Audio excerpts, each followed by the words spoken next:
Hi, Danielle DeSousa. And Kat has asked to have some dirty talk in her laundry room or bat cave. So let's go see. Hey! Hi. Welcome to the Bat Cave. What is going on in here?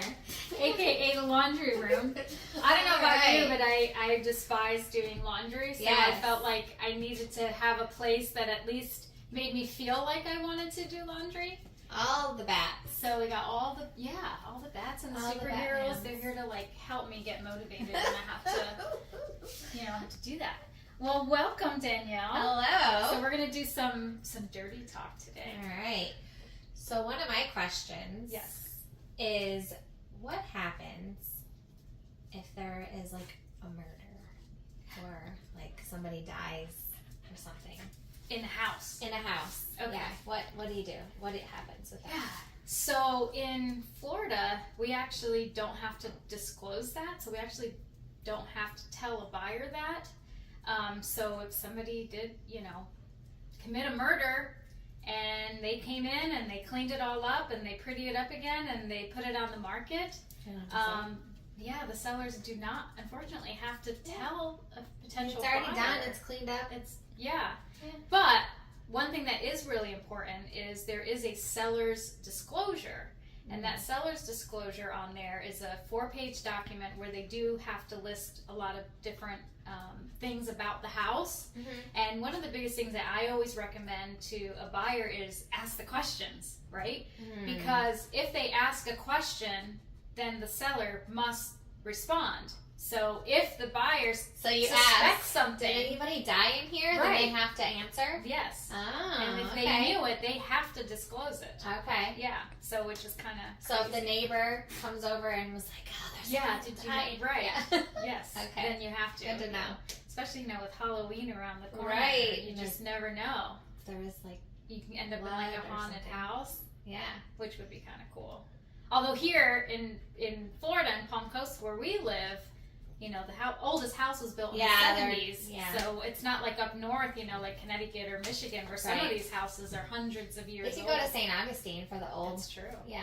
That's or they have like a haunted tour or something like that. Yeah. Right? Yeah.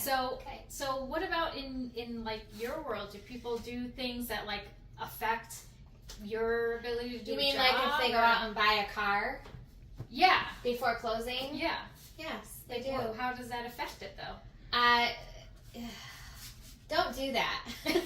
Don't buy anything. Don't buy anything. When you're buying a house, just wait. Wait. Yes. Wait until it's done, and then nobody cares, and we want you to buy all the things. But so what happens is, if you end up buying a car in the middle of a transaction, or you buy all your furniture because you get so excited. You're like, now I can go and buy my living room set and everything. So then what happens if you everything has to be sourced, and so if it's on credit, then we have to redo all the debt to income ratio and see if you still qualify. And so sometimes they don't.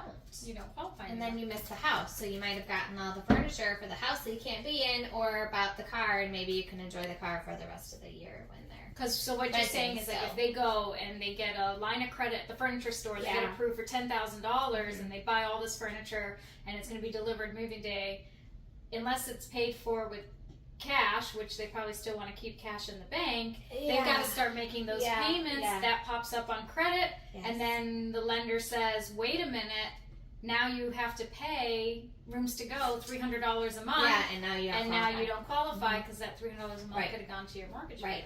And so the thing with the cash, if you have a good amount of cash and you still have reserves, and and it's sometimes like with if they're building and it's a year or something, and if you have significant amount, to go and pay cash somewhere is probably okay, but just check with your lender first. So wait.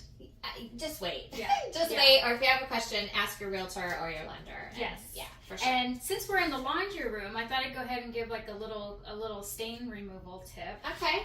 So kids and us in general, or if you're cooking and sometimes you get splatter all over your clothes. So you can use any stain, traditional stain remover. I use OxyClean. I'm not pushing the product, and whatever you use and you're comfortable with.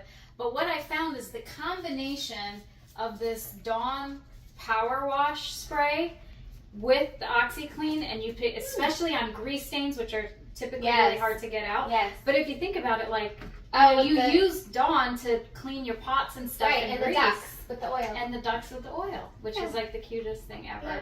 So spray a little bit on the stain, and then whenever you go to wash it, it just comes right out. Because a lot of times the stain will get out stains, but it doesn't get out the grease. Right. So I found that combination for sure definitely gets it out. So thanks. All right. Well, thank you. So I appreciate you, and I look forward to our little bit more dirty talk. Dirty talk. Yeah.